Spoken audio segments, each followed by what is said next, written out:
Hello again and welcome to my channel. I'm Wendy J. Haney. Today we're going to talk about paper piecing. There are different ways to do it, but this one we're going to talk about the traditional way of paper piecing. You can make this cute little birdhouse block and you're going, those have some corners and stuff that don't work very well for traditional quilting that you're probably used to. And I'm sure you've seen blocks like this before or quilts like this and gone, holy crap, how did they do that? How did they get all those points? Oh my gosh, I can't do that, but oh my gosh, that's gorgeous. And what about something like this? These cute little animal blocks. Paper piecing. Yep, my friend Alicia sent me a picture of an image. It was in a rose, and I'm like, that'd be paper piecing. And she said, what's that?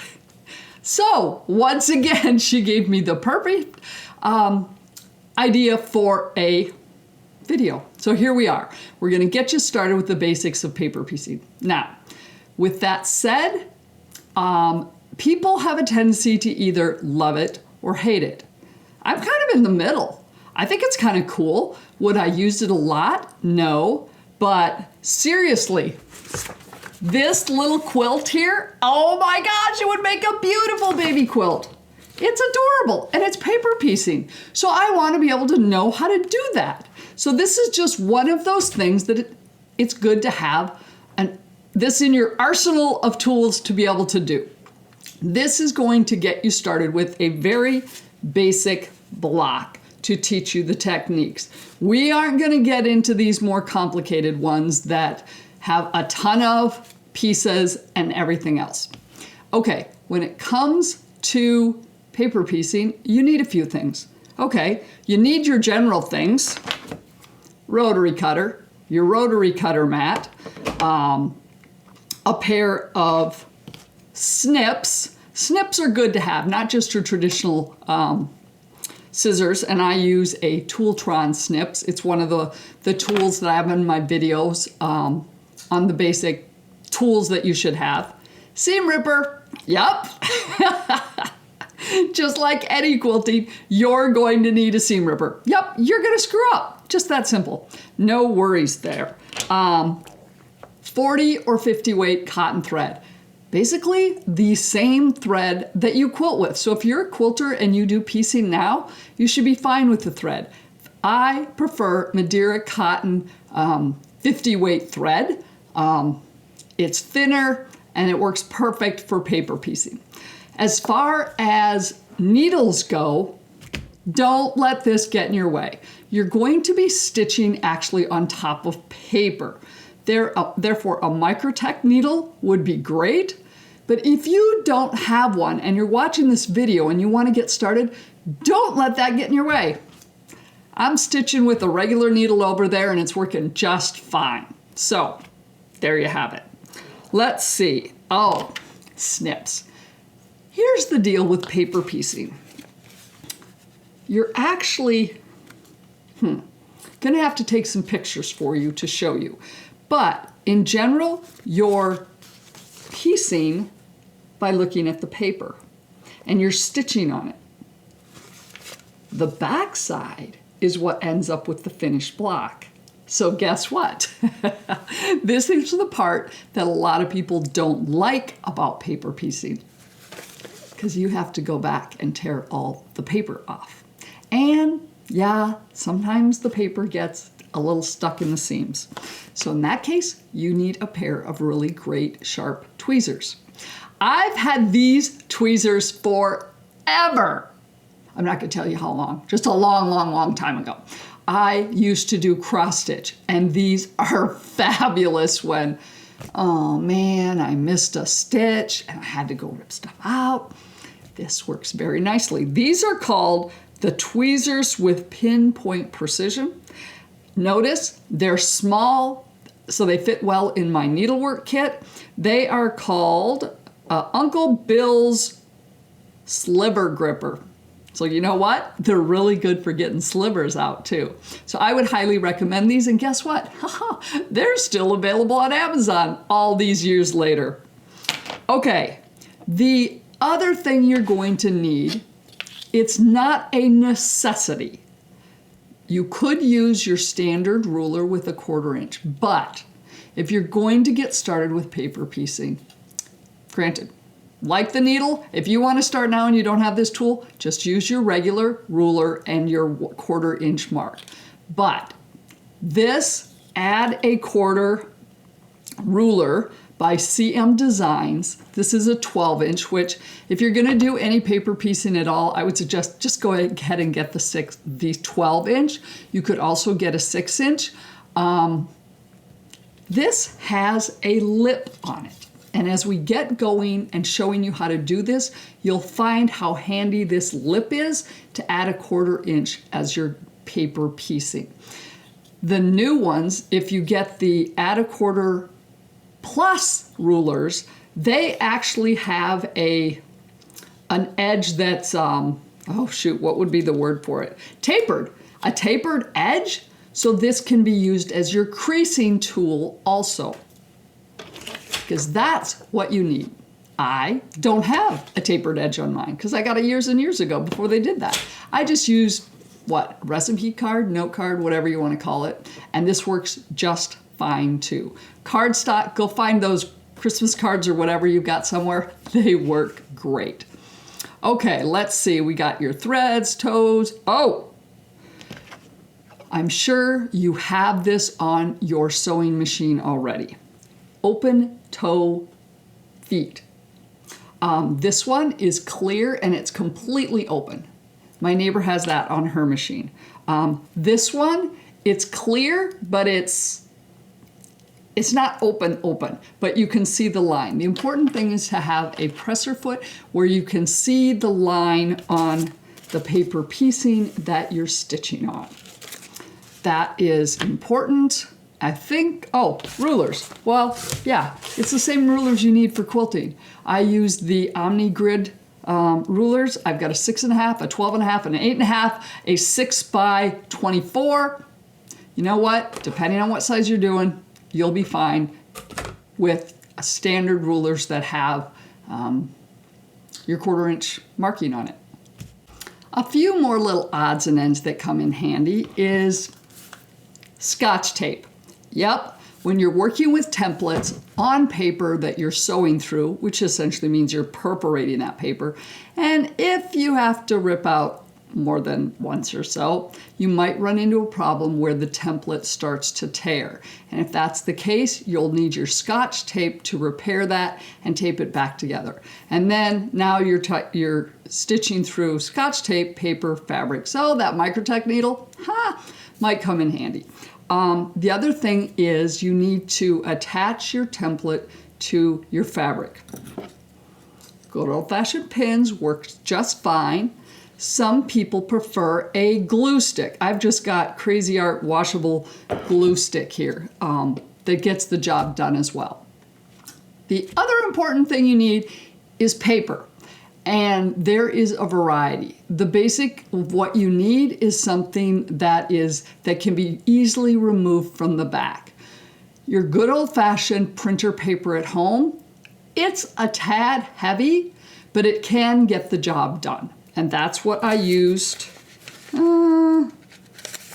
Yeah, I think that's what I used for this. Otherwise, you can go to your local quilt store, Amazon, and I'll have some links below for some of this stuff for papers for foundation piecing. This is a little bit lighter than your traditional copy paper. Yeah, it just is. It's lighter. The other thing is vellum, translucent vellum paper. Little bit more expensive. The thing I like about it is it's completely see-through. So when I'm trying to look at something and see where this paper, my fabric is on the backside, this is great for that. What I don't like about it is, oops, every once in a while it doesn't go through my printer very nicely. This is actually, I've printed a variety and this is the first time I had an oops. So yeah, be aware of that. The other thing is, I noticed when I was using it is that when I was using my iron to press things, so basically with this method, you're sewing on each piece at a time and you have to press it with the paper attached. I felt like the vellum was curling on me. And I was like, well, this is kind of a pain in the butt. I'm gonna try it again, and I'm gonna try a lower heat on my iron and see if that makes a difference. So those are some things that you could look at. The other thing is newsprint. And I don't mean newspapers. Newsprint you can get on a roll at your local craft store. And once again, it's a lighter weight paper. And I haven't looked. It wouldn't surprise me if you can get newsprint now in 8.5 by 11 sheets. Basically, you want things, so many of the patterns these days are downloadable. The one I want to do for the raccoon, I just order the pattern online and download it and print it on my paper at home. So a lot of these papers are sized to fit your printer. Therefore, that means generally the patterns that are downloaded in that fashion are probably a 7.5-inch finished block or smaller, or laid out in such a way that you can print it on those pieces of paper.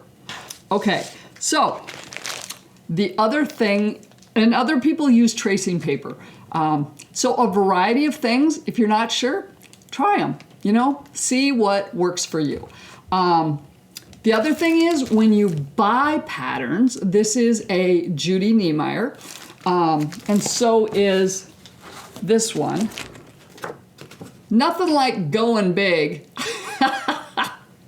This is a paper piecing project that I took my first class on. Maybe I should have started with a smaller project. It's not quite done. But these types of patterns that you purchase at a store, they come with the templates already printed out for you. As you can see here, this is one of the pieces that I've almost got done. It's like a newsprint. But look at the cool, look at how pretty that is. One of these days I'll finish it. I did enjoy it, but it was a pretty aggressive, it's a 58-inch square.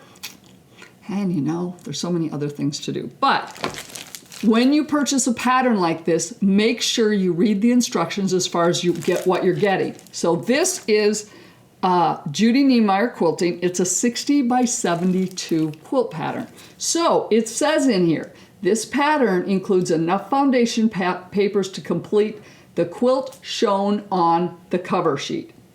That size. So if you're buying this and thinking, oh yeah, that'll be gorgeous, but I want it a little bit bigger, you aren't going to have enough foundation paper pieces in this pattern to do that. And a lot of times, extra foundation patterns can be purchased. Now, based on the price I paid for this, I'm guessing I bought this a long time ago.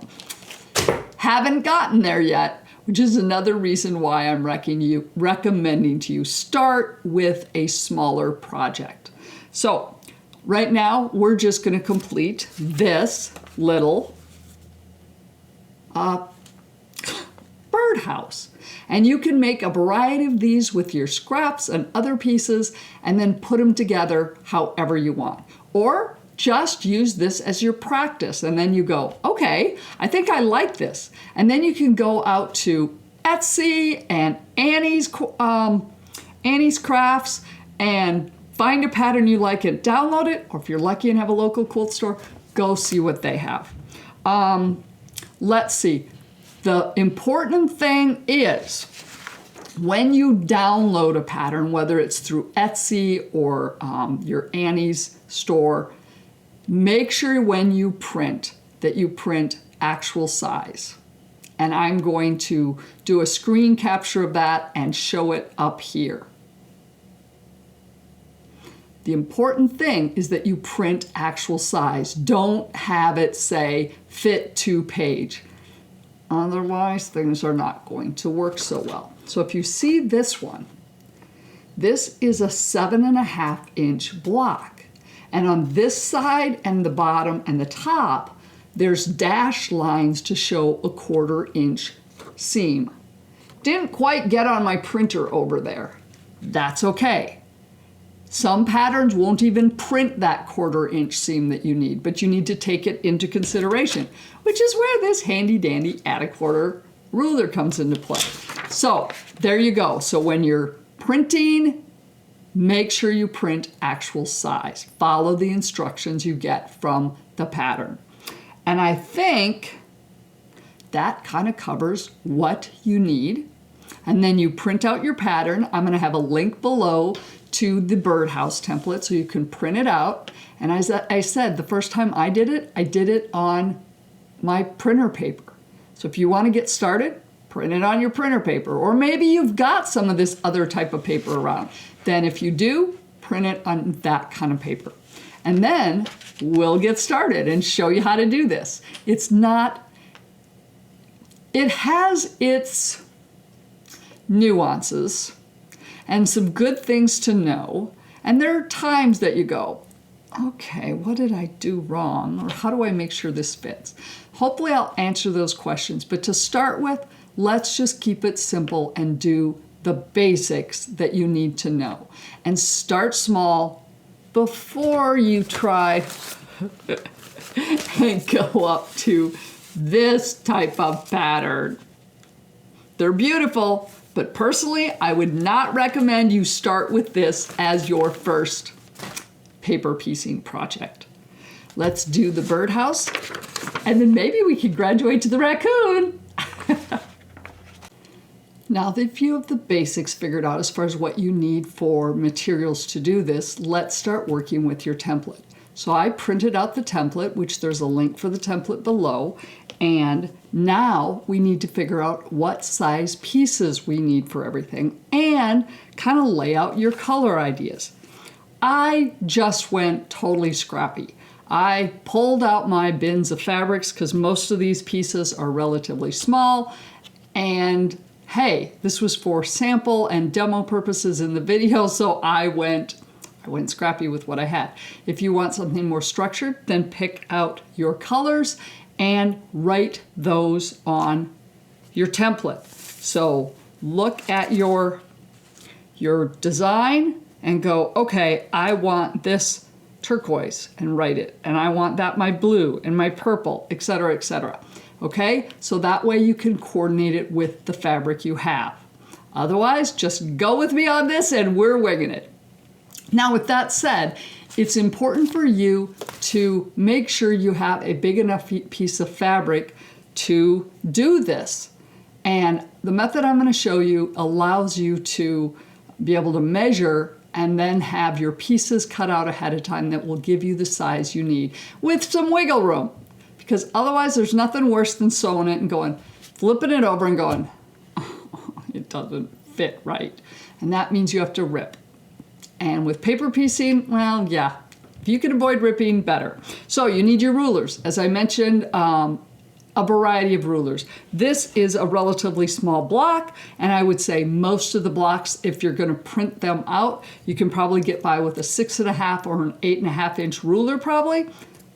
If you're a quilter, I'm sure you have plenty of rulers. Now, this piece here from my paper piecing project in the past, well, guess what? If I'm going to measure to figure out what size I need, that ruler is not going to cut it. And that's where a larger ruler like my 6 by 24 inch comes to play.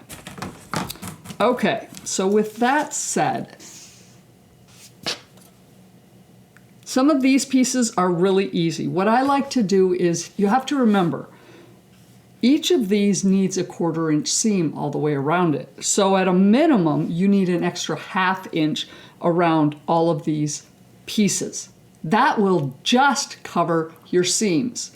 But when you're talking about things on an angle, well, you're going to need a bigger piece. And so I'm recommending we do some measuring and go about an inch larger than what we see here. So let's measure this square in the middle. It is 1.5 inches by 2 1/4. So I recommend we cut it 2.5 by 3¼ Okay, so I'm going to write that in here. 2½ by 3¼ inches. Okay, this next one is, about 1½ So we're going to do 2⅛. Remember, I'm adding an inch. And it is how tall? 2¼ So 3¼ inches. That one and that one are the same size. 3¼ Okay, this one here. This one we've got an angle in here. So you want to make sure you measure the longest angle. Now, that doesn't necessarily mean it's the line. So our line is about 3½ But what if we measured from that corner to that corner? Oops, that's more than 3½ That's 3¾ So that's what you want to do, is you want to look at these pieces that you need, and don't just measure the line. Look at it and go, okay, is there an angle in there that might be longer? Yeah, there is. So we're going to cut this piece 4¾ by, my guess is this is our 1⅛ maybe? Yeah, 1⅛. So we're going to do 2⅛. And heck, round that up to 2¼ We're dealing with 8 inches. Unless you're being skimpy on your fabric because you're pulling out of your stash. Then you know that's the minimum size you need. That size and that side is the same. 4¾ inches by 2⅛. Okay, this one here, well, we've got our width there, which is 3¾ So we're going to add, is there anything else that's, well, angle to there is 4 inches. Yep, that's kind of our longest angle there, 4 inches. So we're going to do 5 inches. And then our height, I think we're pretty solid with a height being, it's 2¾ So we're going to go 3¾ So hopefully you see what I'm doing here. I'm trying to go through here and know this is the size piece of fabric I need to cut that's going to allow me to sew it in here and have a 1/4 inch seam and some wiggle room, because you're going to need that as you see how we do this. Okay, this piece and that piece are the same, so let's do those. That is 2¼ That's 3.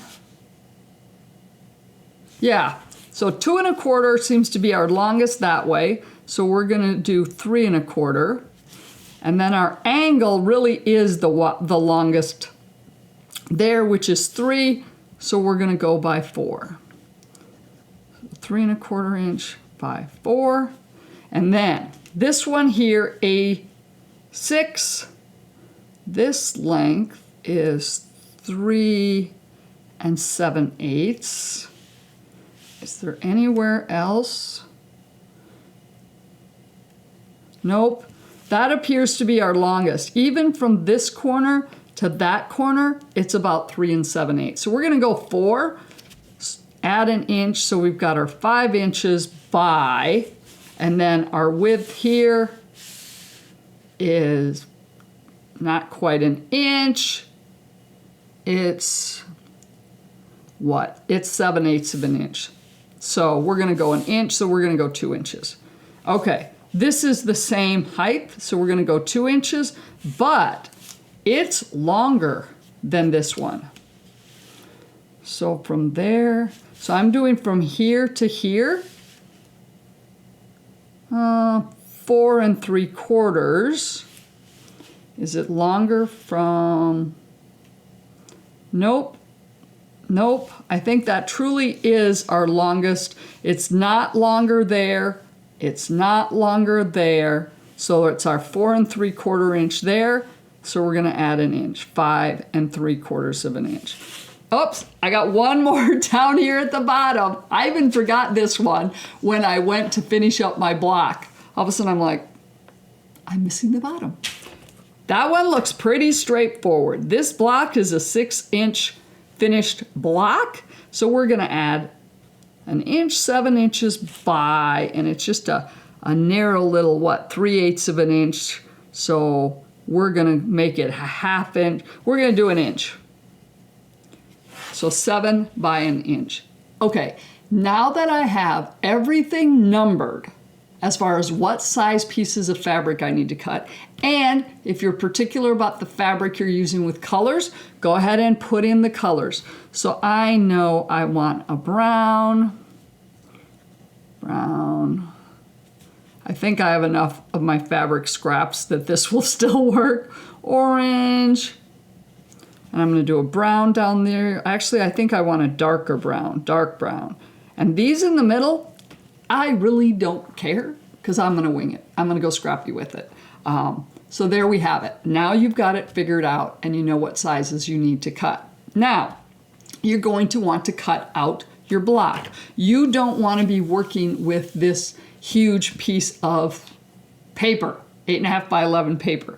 So we're going to want to cut it out. This is another place, oops, grab my other ruler. I've got a 8.5 inch ruler, which will be actually, funny. My 6.5 inch ruler would fit just fine. This is a 6-inch finished block, and we're going to want to cut it out. And so it's the finished block plus a 1/4 inch on every side. This template actually printed the 1/4 inch on the outside on the dashed line. Now, please don't use your good rotary cutter or your good pair of fabric scissors when cutting out your templates. I have this cheap little Clover rotary cutter, and I know I also have another rotary cutter around here somewhere that I use for embroidery, for stabilizers and paper stuff. So that works best for me. So I'm not using my good rotary cutter. So I'm just going to put this here and I'm going to cut around the square so I get my template all cut out and I'm ready to work.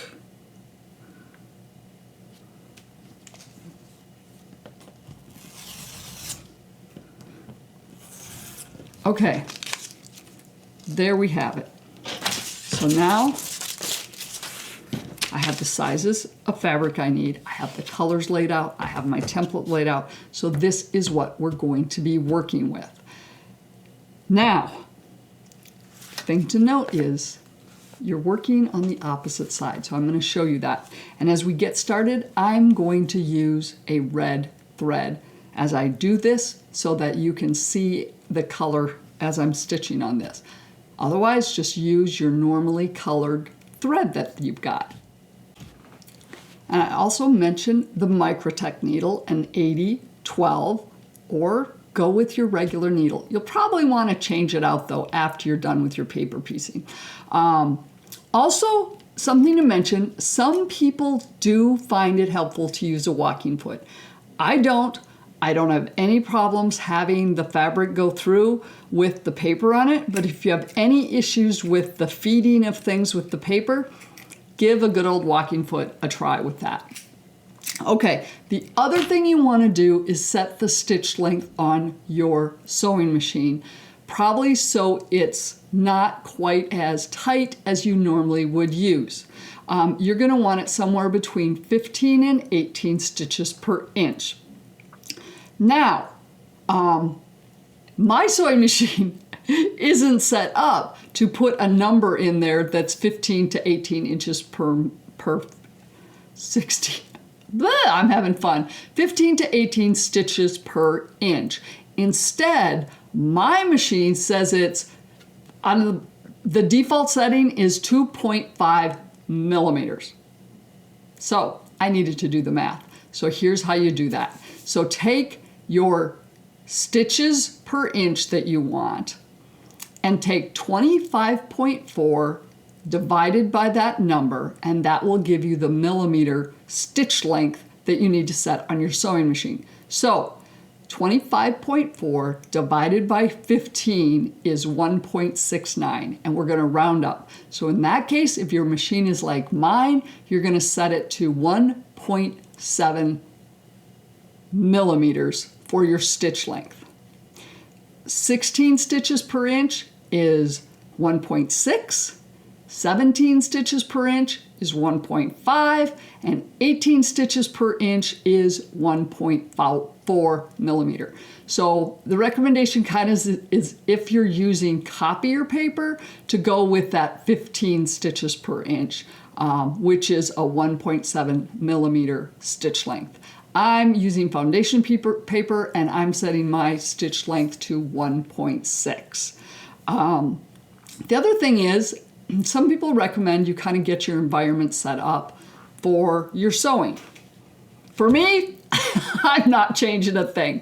But the interesting thing with paper piecing is you're going to be doing a lot of moving around. Okay, so you sew and then you press and then you crease and then you sew and then you press and back and forth and trim. So basically you need your iron, you need your rulers, your trimming, your cutting, your sewing. So some people like to set up an environment where they can do that all by their sewing machine. So they have a little iron next to them for easy pressing and another little table to the other side of them where they've got a little rotary cutter mat and they're cutting there and then they're stitching. Well, for me, I guess I want to get my exercise. So it's not as fast, it's not as efficient, but I'm just going to move from my cutting table here to my sewing machine over there to my iron over there. It works, but you need to do what works for you. And so if you're trying to get through a lot of paper piecing and you don't want to have all that up and down and moving around and, well, more time lost with all those walks across the sewing machine, walks across the sewing room, then figure out how to set up your environment such that you can be more efficient with your paper piecing.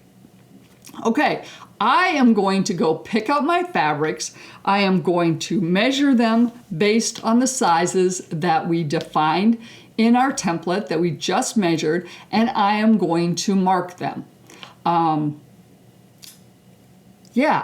Usually what I do is I just have a scrap pieces of paper and I pin on the top. Because the interesting thing is with this is, yes, I'm going to show you how to make one block here.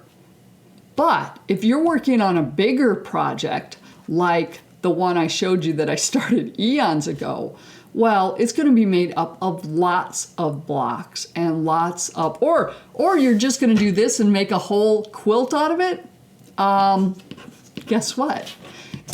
You need one of these cut out and labeled for every block you make.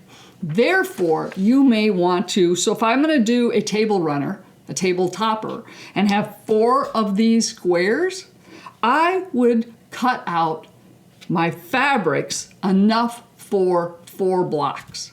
And then actually what I do usually if I'm going to do that, I get zippy bags. I have Ziploc bags and I put each of the fabric pieces in there. I take my Sharpie and I write on the outside of the Ziploc bag, this is piece A8 or A8 and A5, if those are the 2 pieces that are the same size and the same color.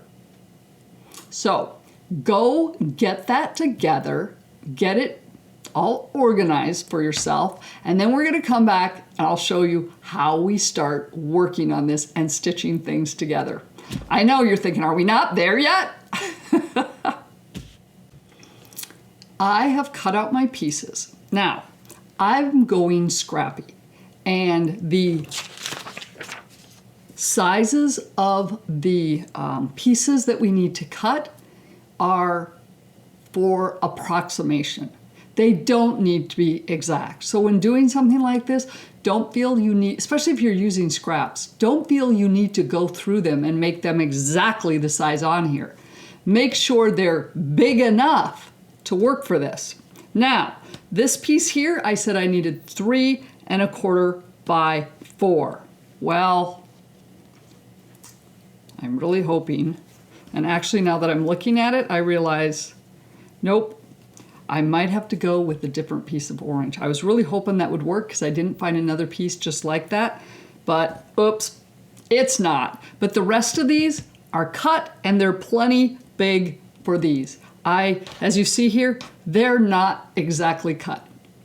Once again, if you're doing a larger quilt and you're going to be making lots of blocks, then strip cut this stuff and cut them the size they need. It'll go much faster than trying to do them one at a time. Also, I labeled a few of them with little sticky notes and I didn't put them in Ziploc bags. Just didn't want to take the time since I'm doing one block. The bags that I love are these. I'll have to check and see what millimeter they are. I used to have a cross stitch store, so I used this size bag, these size bags, I should say, a ton for putting product in. I love them. This is a 4 by 6. This is a 5 by 7. They're fantastic. I can write on them with Sharpies and then label my pieces. I'll put a link below because I'm hoping I'm not lying here that you can probably get them on Amazon. We purchased them in bulk from somewhere. Anyway, so there we go. So we're gonna move forward with this. The other thing you can do with it, you've got your colors marked on it. You could also use a little marker or coloring pencils to color it in what you want. So the first block you wanna look at, these are numbered. A1, 2, 3. Sometimes your pieces will just have just have 1, 2, 3. That is the order that you need to sew the pieces together. So you need fabric for A1 and A2. So my A2 is my orange and my A1 here is a purple. As you can see, they're just kind of not quite the same size, but that's all right. The key thing is making sure we line up the lines. So now I've got those. We want to crease, so there's a line between A1 and A2. That's where you take your cardstock, whatever that is, or if you're lucky enough to have that add a quarter ruler that actually has the creaser thing on the side, and you're just gonna fold this over and crease your seam. Yep, so you get a good crease on that line, okay? Because that's gonna come in handy when we use our add a quarter ruler later. Okay, now, this is why I say some respects I like the vellum better, is because I can see through the fabric. And I really shouldn't have used batik for you. I think this is the only piece that is batik. The key thing is you're working with the wrong side of the fabric is going to be on the wrong side of your template. So the right side, and that does not work with batik. The right side is down, okay? So I'm going to put this here and I'm going to center it, okay? So I know, and then you're going to want to center it where you know that, okay, there's about a 1/4 inch outside. It doesn't need to be exact right now. If you want it to be exact, you get your add a quarter ruler, you put it there, and that's what this is cool. It just butts up against your template. So look, I have way more than a 1/4 inch. So we'll squeeze it just a little bit there. And I have plenty on both sides to be further out than my template here. Okay, then your other piece of fabric, yes, which is not batik, you want that right side up. Just like any quilting you do, you're stitching right sides together. You're sewing with right sides together. So now we're going to put this under this. And that's where, you know what? Now I see why, from a demoing perspective, I should have cut this so it was only 3¼ inches long. So I'm going to do that now. This will make this demo easier, but I wanted you to be aware, you don't need to get overly anxious about your pieces. But when they're cut the right size, okay, so back to this, we have the right side up, it really is. No, I'm sorry, the right side down. We're gonna put our other piece, our A1 piece is purple, our A2 is the orange. So I'm gonna put my right sides together for those two pieces, and I know that I need to set this template on top of it so that the lengthwise covers all of that. And in this regards, there should be more than 1/4 inch on either side and the other side. So we're gonna just fold that, eyeball it there, and going, okay. And you know what else could be helpful is if you fold, crease these other lines also a little bit that butt up against it. There we go. I didn't crease them all. This way you can tell. You can fold that up. You can fold that up and know, okay, I have enough of my fabric on either side of my lines. So there's my crease for the other. And we need at least 1/4 inch on those sides. And about 1/4 inch there. Okay, so we're ready to stitch. And we can use a glue stick and just, you know, I don't want to move things. We could just glue that A2 block and, or you get your pins out and pin it, making sure that you're not near the line. Then we're going to take it to the sewing machine and you're going to stitch on that line. You're going to want to start a stitch or two above the line and a stitch or two after the line. This is because we need our stitches to go into the next section so that when we sew on this line and this line, we capture that seam. Because we do not want to be dealing with back stitching on every single one of these stitch lines. So just a couple stitches on either side and you'll be fine. I'm going to go stitch on that line and I will be right back and show you how that looks then. Okay, there is my line. I'm going to show a picture here. It's not exactly perfect because I was also trying to video it while I was stitching it. And you'll see that here.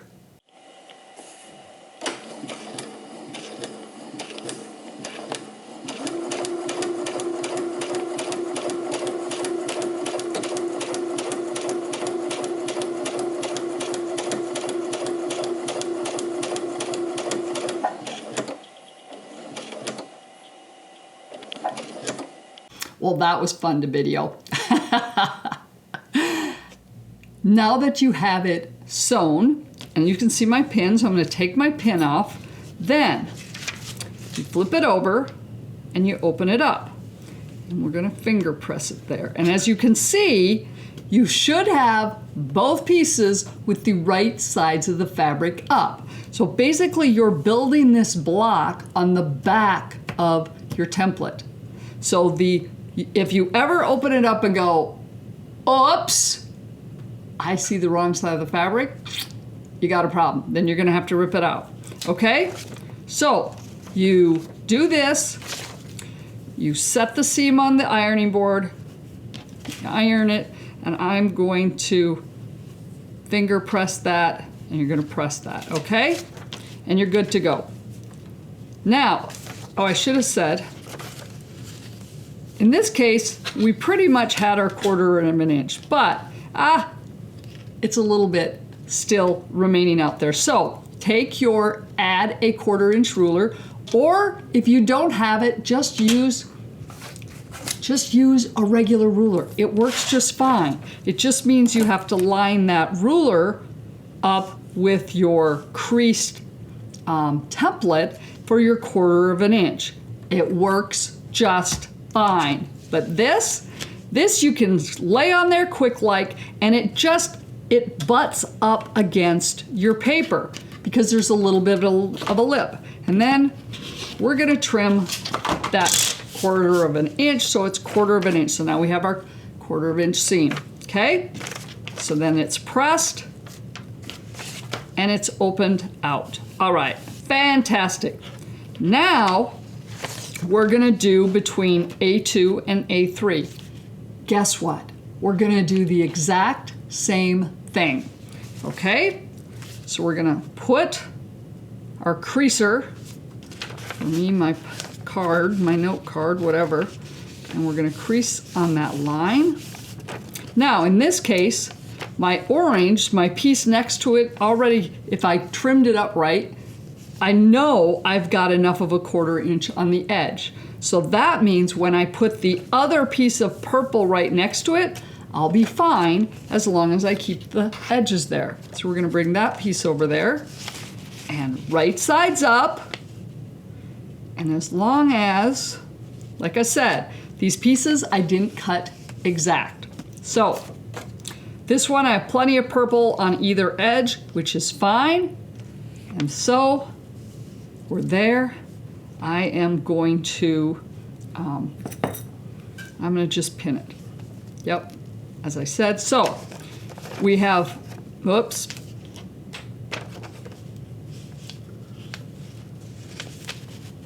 Ha ha ha, almost got me caught there. You wanna make sure your other fabric is not caught up in the middle. Okay, and in this case, let's do this also. Because I know this needs to be a 1/4 inch, I'm gonna trim it now. Okay?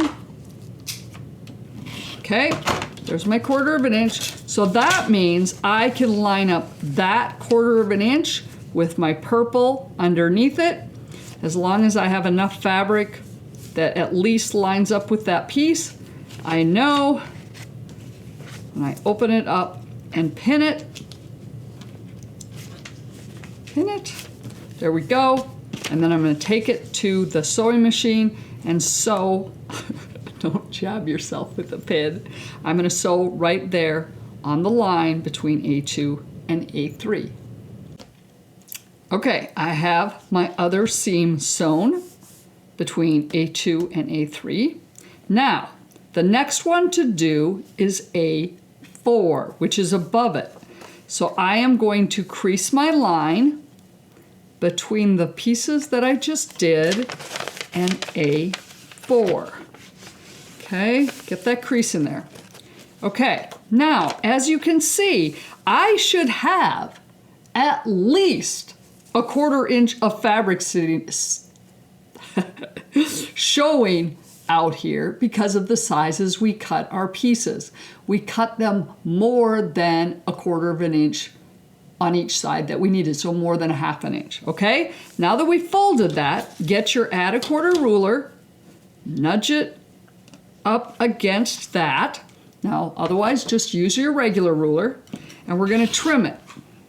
So now we have a good 1/4 inch. That's where our seam's gonna be on. Okay, now I need my turquoise in here. I'm gonna get rid of these. Now, with that said, well, guess what? It said I should cut a piece 5 by 3 3/4. I didn't have a piece quite that size. Like I said, I'm going scrappy. So I'm trying to pull out of my scrap bin what I can use. So I'm like, well, is it gonna fit? It should. I mean, seriously, look at there. We should be good, right? Like I said, we're measuring these in such a way to ensure they will fit. But dang, I'm just not sure. So what I'm gonna do is I'm gonna put it down here. I'm gonna match it on my seam,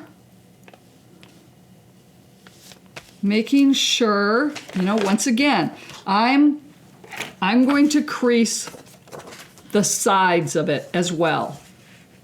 See, this is the size thing with using paper you can't see through.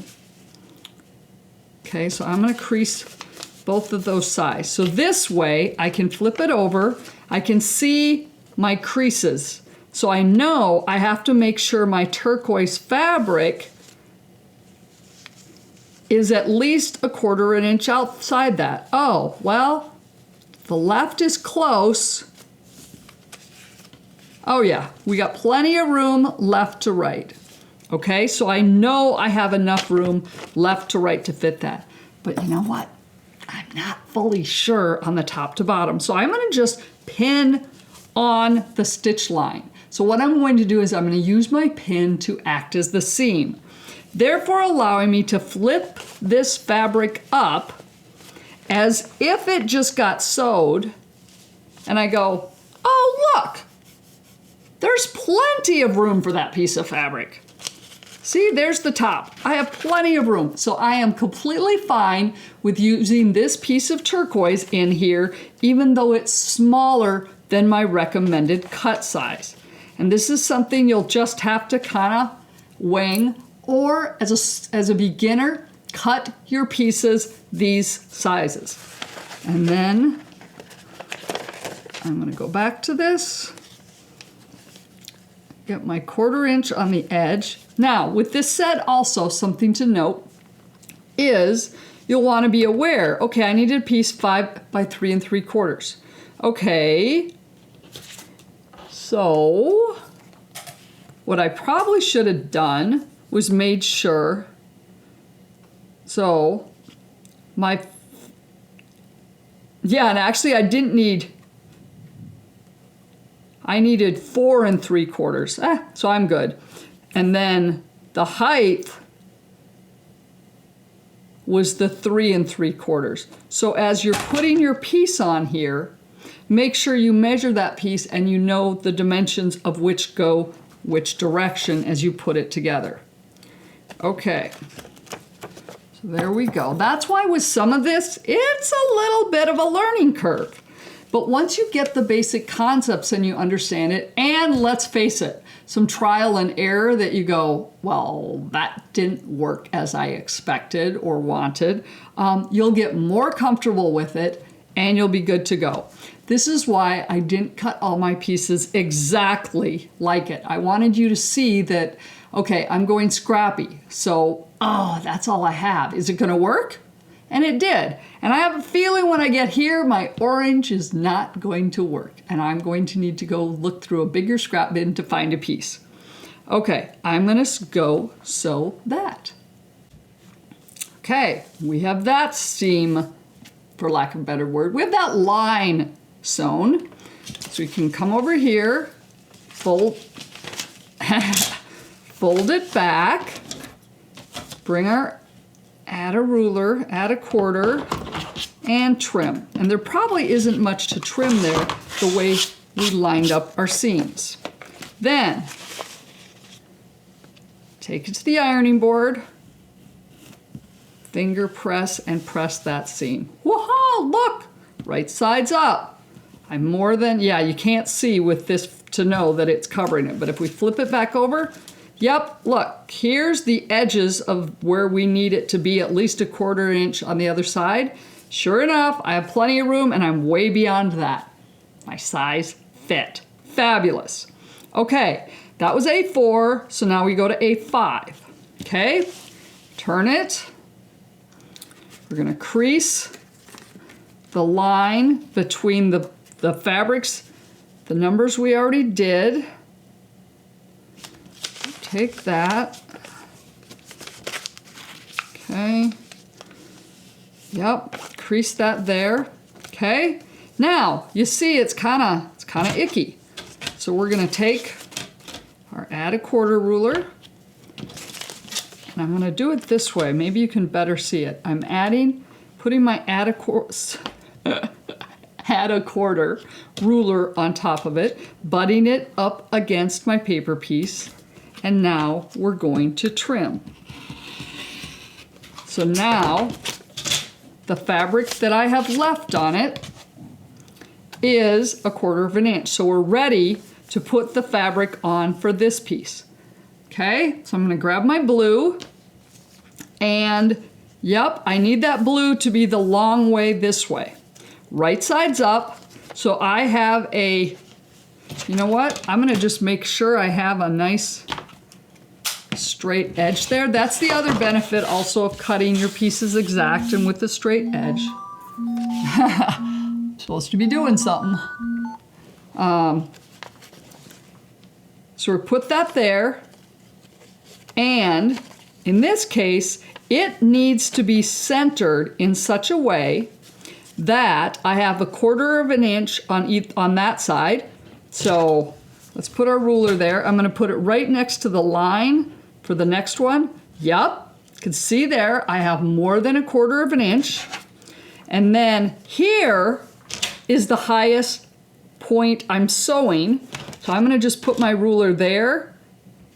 So the 1/4 inch, and look, I have plenty of room. So I could actually shift it that way a little bit, nice and even, and then I'm gonna take this, I'm gonna move that up on top of it, match my edges, so essentially I shouldn't have to trim my 1/4 of an inch.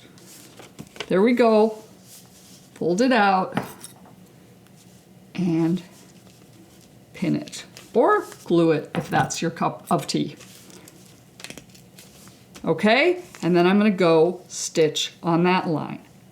Then we're gonna do the same thing. We shouldn't have to trim it because we've already got an exact 1/4 inch the way we did it, but you're gonna open it up, you're gonna press your fabric, open it all up, verify, yep, I'm gonna have right sides up, and you're gonna press that, and then you're gonna go over this other side. In fact, some of it you could actually do now, because this is far enough away that we're not gonna get in the way of it. So for efficiencies of my video, I'm going to crease that line, and open it up, add 1/4 inch. So basically I'm now trimming off everything that's gonna be more than 1/4 of an inch. I'm gonna grab my other piece of blue fabric, and I know down here I'm gonna have plenty. So if I line this fabric up where I kind of match the sides, get this out of there, and over here is, you know, that's the other thing you could do. So I can just kind of eyeball it through the fabric, through the paper, and go, okay, those are my two. I just kind of marked the two end points of the seam such that I can then just put this blue fabric right side up, right there, and know I have enough blue past that 1/4 of an inch and enough blue past that. Therefore, I can now sew both of those lines very quickly, and I'm gonna go do that. Now, if you did what I just did and did 2 seams at the same time, make sure as you're doing them, you keep the other pieces out of the way so you don't end up sewing on top of each other. But that was pretty efficient to do it that way. And look, the right side up, I'm still doing good, I'm on a roll. Okay, so we're gonna take the pins out. The other thing is when you sew each seam, use your little snips and get those pesky threads off the ends right away. Don't save them for last. You want to just trim them off and get them out of there. Okay, so this one, okay, we fold that back, and that should be 1/4 of an inch. Yep, we shouldn't need to trim that because we lined up that edge. And the same, oops, not quite with that one. My blue must have shifted. So this one, we'll put the add 1/4 and we'll trim. Okay, there we go. We're gonna open them up, press them, and I'm finger pressing right now, but you're going to want to press with the iron. Okay, okay, we're doing good. Everything's right side together, or right side up. Okay, so we did A5, and actually, oops, sorry, I jumped to A8. And you know, in my template that I give you, I may renumber these because personally, I find it was simplest to do all of these and then I bounce up to my tops and then I do the top corners.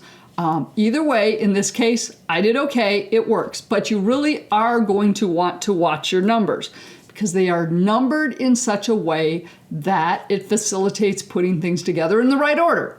And for some patterns, it really, really will matter. In this case, we're okay because, yeah, we are. So now I'm gonna bump up to my piece here that is my brown roof line. So we're gonna fold this over.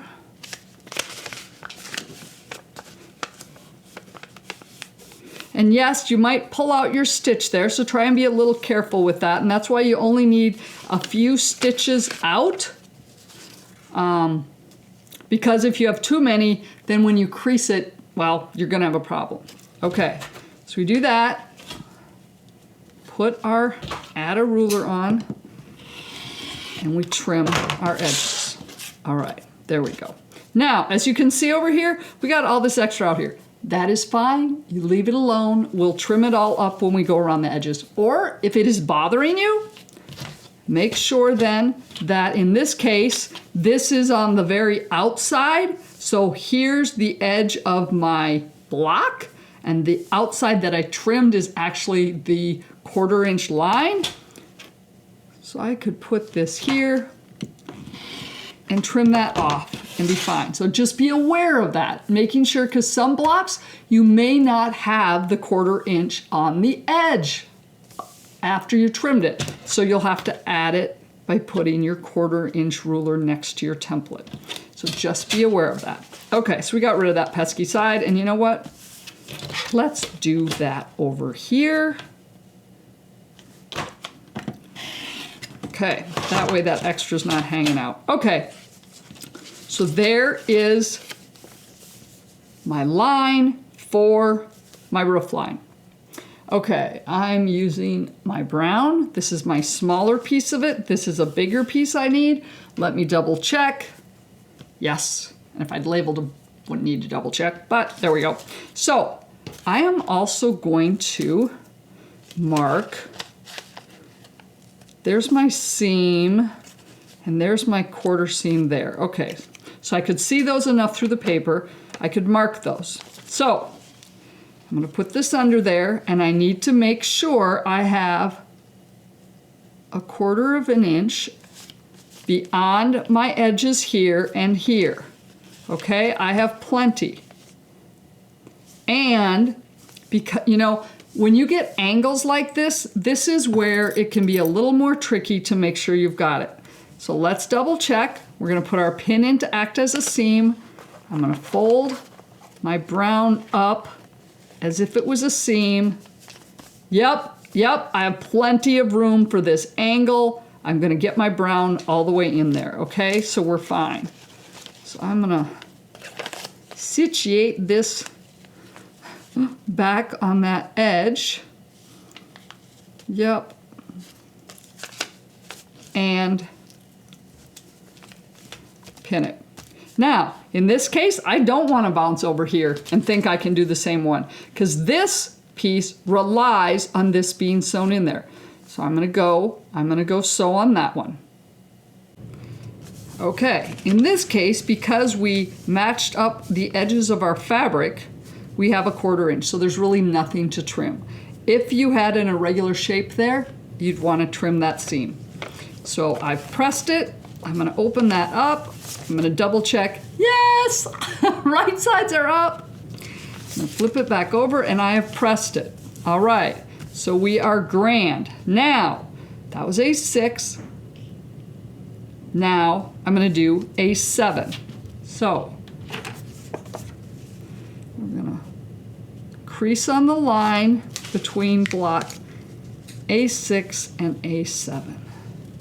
And I think I'm gonna have a problem, and I might have to stop this video and go find another piece of fabric. Okay, And in this regards, this piece here, I cut it plenty big enough, so it's gonna need to get trimmed off.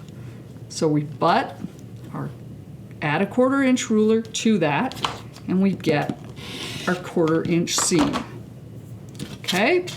Now, I was really, really, really hoping that this would work, but I have a feeling, I might be able to make it work. Let's see. In this regards, let's see, where's that pen? I want to mark where my seam is gonna hit. That'll help me. We're gonna put this over here, and I need to make sure this edge is straighter. I need to make sure as I put it here that there's at least a 1/4 inch on either side of these lines. You know what?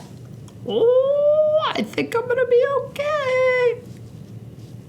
Yep, I do believe I'm okay. And I know I've got enough to go up into here. Okay? So we're gonna pin that, we're gonna keep our fingers crossed, and we're gonna sew that and then open it up. I have now sewn my seam, and because I matched up the edges, I didn't need to do any trimming there. I pressed it, open it up, right sides up, it looks great.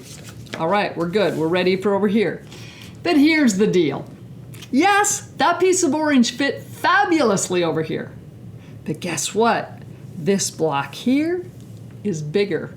And as I was looking at it, I put my other piece of orange over there and went, it's not going to fit. Yep, I'm gonna need to go find a different orange than I used for my original block. So, I need to take out this piece because I want both my corners of my house, my birdhouse, I want both those corners to be the same color. So we're gonna need to do some ripping, which is a perfect time to show you how to do that. Don't rip from the paper side. Flip it over where your thread is. And what I like to do, and I know this is going to be almost impossible to show you, but what's the chance? Well, maybe. We're gonna try this. I get under one thread, I go down a couple, I do another one. I don't pick out every stitch. I just go down and pick out, every 3 or 4 stitches I pull out. Okay, and I'm gonna do this here quick like. Kevin needs to put in some music or something, like the Jeopardy song maybe. Anyway, I'm just going through. Luckily it's a fairly short seam. And every 3 or 4 stitches I'm cutting with my seam ripper. Okay, I am not cutting every one. Okay, now that I've done that, up here at the top, I tug it a little and I get it started. I just, I pull out these stitches and get it started. And if all is good, I should be able to just kind of gently tug. And if it snags up, I just get in here in the middle and tug the seam. There we go. It's as simple as that. And in this regards, you really shouldn't be tugging on your paper at all. Therefore, it should be just fine. And then you can go over there, get that big. Now, if you feel like it has, then you can put some tape over there before you stitch. So I'm gonna pick out these little pieces here, and I'm gonna go find an orange that I have, or something, for my roof line, my roof, that looks good together, and I have 2 pieces that will be the right size. Well, I found some fabric in my stash of scraps that I think I'm okay with for the roof line. And with that said, I realized, I think I said when we were measuring this, that this one was the same size as that one. They're not. I remeasured. This piece here on the left should be 4 by 3 1/4. Over here, for 3 1/2, by 4 1/4. So this one is slightly bigger. Okay, so keep that in mind. I will make sure we edit the video in the beginning so you're aware of that before you cut. Okay, so back to here. So we need my smaller piece. So I'm going to put that over here. I'm going to put that on here, making sure I have plenty. There's my marks for the seam, making sure I have plenty over here and over here, more than 1/4 of an inch for my seam allowance. I'm going to just match up my 1/4 inch seam and sew that. So I'm going to go sew that, and then we're going to come back and finally get to this brown that we need to do. I have that seam sewed, and because we matched our 1/4 inch, there's no trimming that we need to do here. I went to the ironing board and pressed it, and yes, I grabbed a batik. Remember, you're gonna end up with right sides out, so when you sewed it, you had right sides together, just like you always do. It's those pesky first few ones that you're like, oh, but once you get the hang of it, just remember, right sides together. Okay, so I do like to keep my block kind of clean. A lot of this could be trimmed up at the very end, but I really don't like this stuff hanging out there. So my template has been cut already with the 1/4 inch seam around it, but I'm gonna just take this ruler, line up the edge. Actually, no, let's do this. In this case, I'm gonna grab a regular ruler. I'm going to match the 1/4 inch seam on the solid line of my block. And I'm going to trim. Here we go. Turn it. So basically I am trimming along the edge of this paper template. But just in case I trim that template funny, I'm going to use my ruler, matching up the 1/4 inch with the solid line of my block and trimming off the excess. Okay, oh, that's worth saving. This we'll toss. Okay. So now that we've trimmed up a little, cleaned up my block, as you can see, yeah, I'll admit I liked my rust color better for this, but this will do. What's different between my blocks, right? Okay, so now we're over here to do this brown. So I've got my larger piece.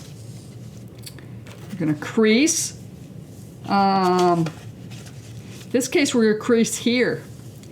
Here, because we've already got all the fabric here. Everything's here, and now we're gonna put on this. So we get our creaser here. And as you can see, with this block, I'm good with this creaser. But if I were to be working with the larger block, this card might not be big enough for me. So if that were the case, having this with a tapered edge that could be used for creasing would be incredibly handy. Okay, so we've got that creased.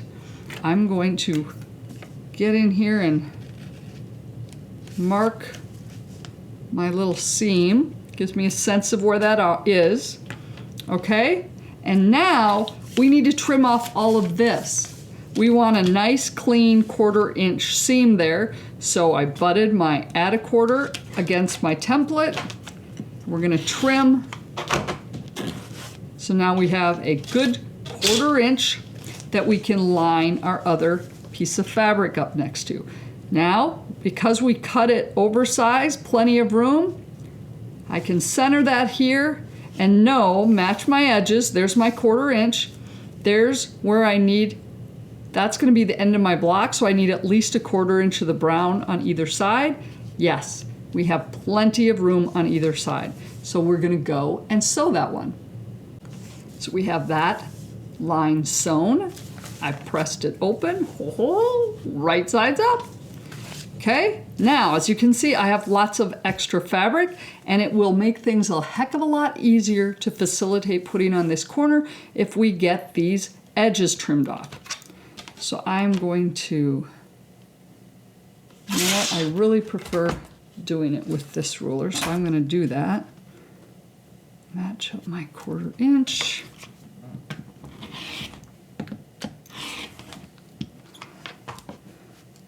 1/4 inch there.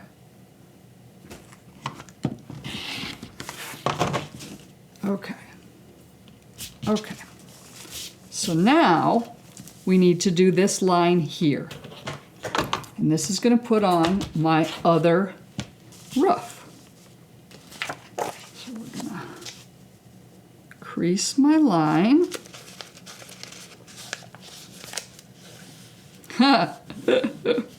And actually, I trimmed a little early. I saw that and I wanted to trim it. Well, guess what? We're going to trim it here anyway. So I got my, excuse me, I've got my crease in there. I'm going to mark my seam. Okay. I'm going to use our add 1/4. There we go. Okay, so now this is right side up. Okay, I'm going to match that once again because I cut this square plenty large enough to facilitate this. I have plenty of room outside of my 1/4 inch seam. Okay, I'm going to pin it and we're going to get that seam sewed. And then we have just one left, which is probably one of the simplest things to do at the bottom. Now we have that corner on. We flip it over, woohoo, everything is right side up. Now we're gonna flip that over, and now we're gonna do our trimming. Whoops, let's not do 1/8 of an inch, shall we? Okay. There we go. Okay, so doesn't that look nice? Now we have the bottom. Okay, the last piece is this one on the bottom. Ho-ho, my card just barely works for it. So we're gonna crease it, add 1/4 inch and trim off, wow, yeah. Trim off, my one edge is a little funny there. We're going to trim off our 1/4 of an inch.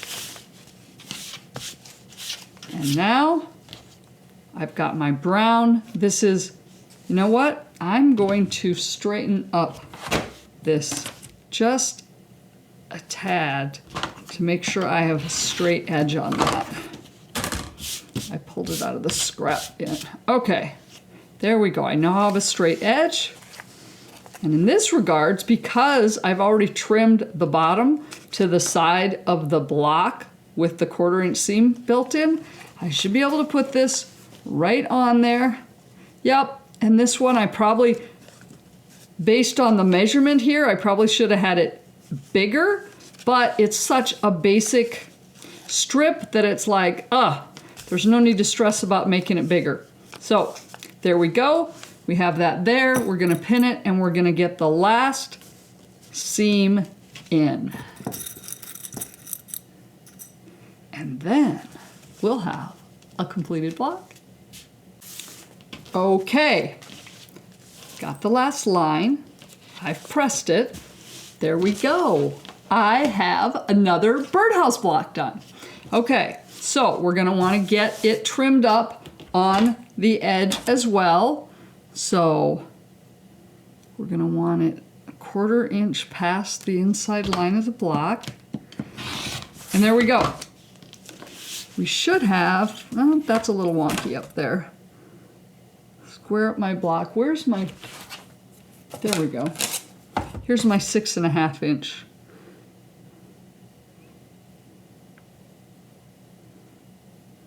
Now, with that said,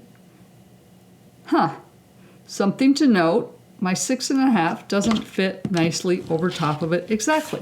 Because, of course, as you're sewing, just like when you're quilting, things squeeze in, okay? But there we go. We've got our 1/4 inch, and I'm going to trim this one up. It looks a little off. There we go. There we go now. Now, there is our This should be a 6.5-inch block that once we put it into something, it will be a 6-inch finished block. I do like that. It is just really cute. There's, you know, you could make a cute little quilt, table runner, whatever, or you know what? Oh, pot holder? Heck, it could be a nice mug rug. Hold that big cup of coffee or glass of wine and a little snack. There we go. Okay, now you're going, now what? So you've got it. It's finished. But you got this paper stuff on the back. What's with that? Well, here's where the part that a lot of people don't like, that you're going to have to take the paper off there. And you're going to want to do it carefully. I use copy paper. I've heard if you use newsprint, if you just kind of rattle it and stuff, you should be able to get it to pull off really easy. Not so much with copy paper. And I haven't tried it with vellum yet. But you basically crease it over there. Hold your finger on the seam. You don't want to tug out your seam. And you want to be gentle. In this case, look at there. It tears very nicely, okay? And then you just kind of go around from the outside in and peel it off. We got this little piece hanging there. Crease it a little. There we go. Now, if you used a cotton thread that was too light, you're going to rip it out. Okay. So this, crease it.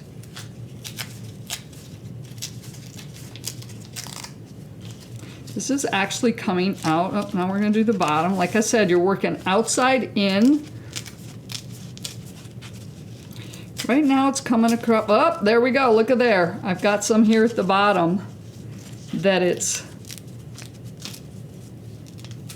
not tearing off quite as nicely.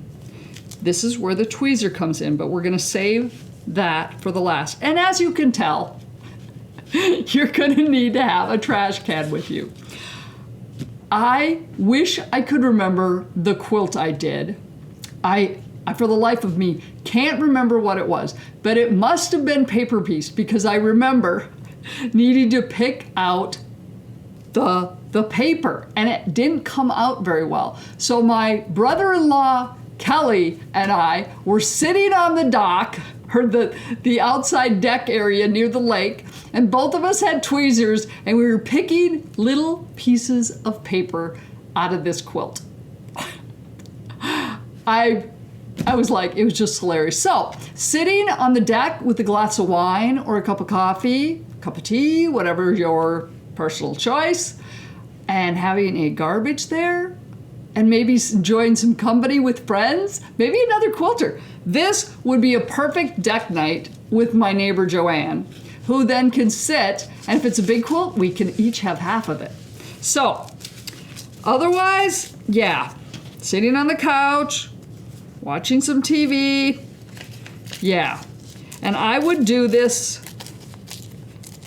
in this case, one block at a time. But depending on your pattern, you might discover that, oh, you know, maybe we need to wait until other pieces are put together. This is a block that it's just completely standalone. But Mr. Rocky the Raccoon, if you can see the red lines on here, each of these sections is a different piece that you would do. So this here would be that, and another one would be that. So how many do they have? 1, 2, 3, 4, 6 different sections that you would paper piece just like this, but you'd leave the paper on them until you sewed the subsets together. And I had thought about doing, actually it's not Rocky, it's Bandit the Raccoon, but I used to have a raccoon that we rescued, and I'm gonna call him Rocky. And, but I didn't wanna get this video overly complicated for your first attempt at paper piecing. So we went super simple. I will have future videos that will go into a little bit more enhanced paper piecing for those of you that get through this and go, hey, I'm thinking I might be liking that. Okay, and one more. Okay, dang, we did really good. There's hardly any need for our tweezers, except right down here. So you get your tweezers. Yeah, if you're lucky. So that's pretty good with, yeah, actually that's really good with the copy paper. So you need to decide what you're using. And there we go. There's our block and our pile of papers. So with that said, this means that for every block you're creating, you need to create another copy of your template. So in this case, I'm giving you a download file that's got the template. And if you want to make more than one block, you're going to need to print that template out as many times as you're going to create blocks. So for a table topper, if we're gonna do, you know, a couple of them, 4 of them with sashings, you're gonna need to make 4 copies of the template. And then go through, do your measuring, and once you have the measuring on one of the templates, just go ahead and translate it to the others, or put it on a piece of paper and say, A1 was this size, A2 is that size, and this is the color. Then you've got that sheet and you're ready to go, and you don't need to write it on all of your templates, which takes a lot more time, and then you're just gonna destroy it anyway. So I'm gonna go tear that one out, and I just might need to make a couple more. I think I'm gonna try it with the vellum and see how that goes for me. And yeah, so there we go. Now you know how to paper piece. And I would highly suggest you start with something basic that is one template, no extra pieces and adding and whatever. Also something that has more basic sections like squares, not a lot of huge variety of angles. That will get you off to a good start, make you feel confident that you can do this, because I know you can. Heck, I could. I really did. So I know you can do it, and then you can decide if, maybe I want to do something else. Maybe I want to try something a little more complex. Or some people throw up their hands and go, oh my God, this is not for me. And I get it. The first one you do, it's gonna take some brain power. I'll tell you that. First ones I did, it was like, okay, pay attention. Okay, make sure that. But you know what? You can do it. You got this. Take care and have a great day. Thank you so much for watching. I very much appreciate it. If you want to make sure you don't miss a single video I published, hit the subscribe button below and then hit the bell icon. And that way you will be notified whenever I publish a new video. But you can also find me over on Facebook. Facebook.com/Wendy, the initial J, Haney. Or I have a Facebook group for those of you that love quilting, needlework, books, wine, and wellness. You can find that at facebook.com/groups/lifefulfilled. The name of the group is Life Fulfilled - Quilting, Needlework, Books, Wine, and Wellness. You can also find me over on my website, wendyjhaney.com. I will be doing more blogging over there eventually. As I get more of my videos done, I'll be blogging about those. But also, maybe you see some things that I'm making here and you're going, ooh, wow, I just don't want to make that myself. Well, a lot of those products will end up over there on the website that you can purchase for your friends and family. Once again, thank you so much for your support, and I appreciate you watching.